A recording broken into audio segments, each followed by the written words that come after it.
6월 23일 화요일입니다. 히브리서 11장 내 인생이 막막할 때 라는 주제로 말씀을 나누겠습니다.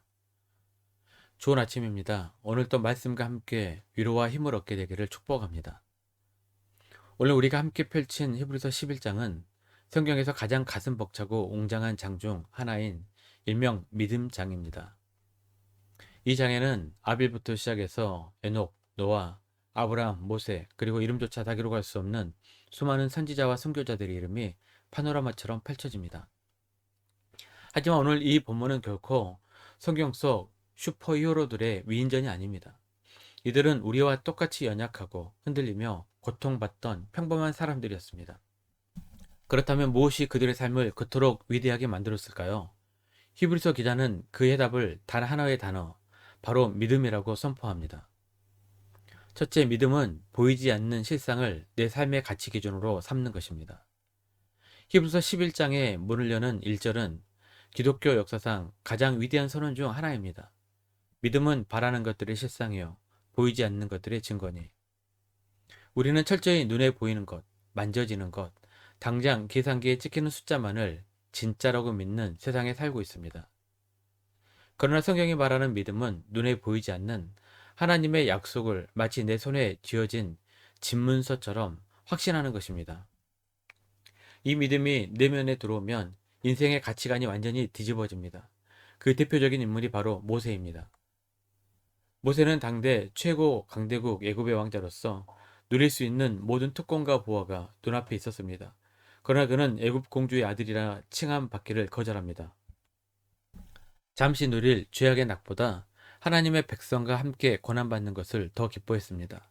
심지어 그리스도를 위하여 받는 수모를 애굽의 모든 보화보다 더 큰 재물로 여겼습니다. 어떻게 이런 미친 계산법이 가능합니까? 본문 26절 하반절은 이렇게 답합니다.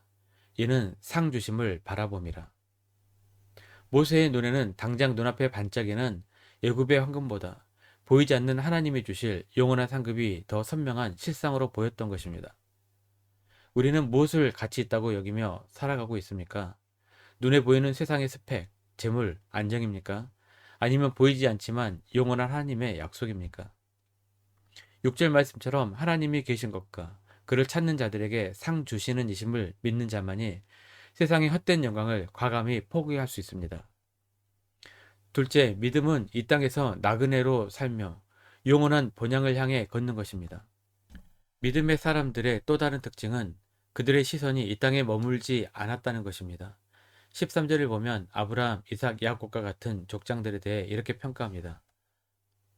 이 사람들은 다 믿음을 따라 죽었으며 약속을 받지 못하였으되 그것들을 멀리서 보고 환영하며 또 땅에서는 외국인과 나그네임을 증언하였으니. 아브라함은 갈 바를 알지 못하고 순종하여 나아갔습니다. 가나안 땅에 도착해서도 그들은 견고한 성을 쌓지 않고 언제든 떠날 수 있는 장막에 거주했습니다. 왜 그랬습니까? 10절은 이는 그가 하나님이 계획하시고 지으실 터가 있는 성을 바랐음이라고 말씀합니다. 참된 믿음을 가진 자는 이 땅에 영원한 말뚝을 박으려 하지 않습니다. 오늘날 우리는 이 세상에서 남부럽지 않은 튼튼한 성을 쌓기 위해 평생을 바칩니다. 그러나 믿음의 선진들은 이 땅에서 자신들이 그저 거쳐가는 외국인과 나그네임을 자랑스럽게 고백했습니다. 그들의 궁극적인 소망은 눈에 보이는 가나안 땅 자체가 아니라 하나님이 친히 예비하신 하늘의 도성이었기 때문입니다. 내 삶의 지향점은 어디입니까? 이 땅에서의 안락함입니까? 아니면 주님과 영원히 거할 하늘의 본향입니까? 땅의 것에 집착하던 손을 펴고 하늘을 바라볼 때 우리는 비로소 세상의 두려움으로부터 자유로워질 수 있습니다. 셋째, 믿음은 이해할 수 없는 현실 속에서도 말씀에 순종하며 인내하는 것입니다.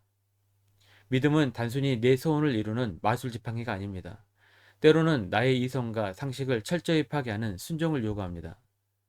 하나님께서 아브라함에게 100세에 얻은 외아들 이삭을 번제로 바치라고 하셨을 때 그것은 미친 명령 같았습니다.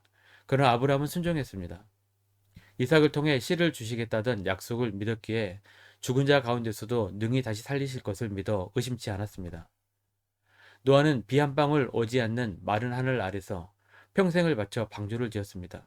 세상 사람들은 그를 조롱했지만 그는 보이지 않는 경고를 인내로 순종해냈습니다.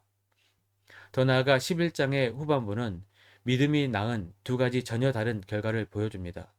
어떤 이들은 믿음으로 사자의 입을 막고 불의 세력을 멸하며 전쟁에서 승리했습니다. 그러나 또 어떤 이들은 믿음 때문에 조롱과 채찍질을 당하고 톱으로 켜임을 당하며 양과 염소의 가죽을 입고 광야와 토구를 유리하며 굶주렸습니다.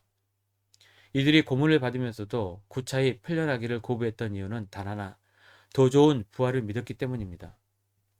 성경은 이들을 향해 가장 위대한 칭호를 부여합니다. 이런 사람은 세상이 감당하지 못하느니라. 칼로 죽여도 굶겨도 감옥에 가두어도 그들 내면에 있는 영원한 실상 예수 그리스도를 빼앗을 수 없었기에 세상은 이들을 포기할 수밖에 없었던 것입니다. 말씀을 맺겠습니다. 히브리서 11장의 클라이맥스는 바로 마지막 39절과 40절에 있습니다.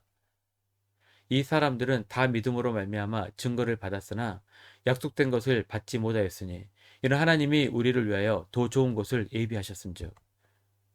사랑하는 여러분, 눈에 보이는 현실의 벽이 아무리 높고 경제적 위기로 삶이 억제어 와도 뒤로 물러서지 마십시오. 오늘 내 삶이 초라한 장막 같아도 광야의 톡을 같아도 낙심하지 마십시오. 우리에게는 십자가의 보혈로 완성된 새 언약이 있고 영원한 하늘의 상급이 기다리고 있습니다.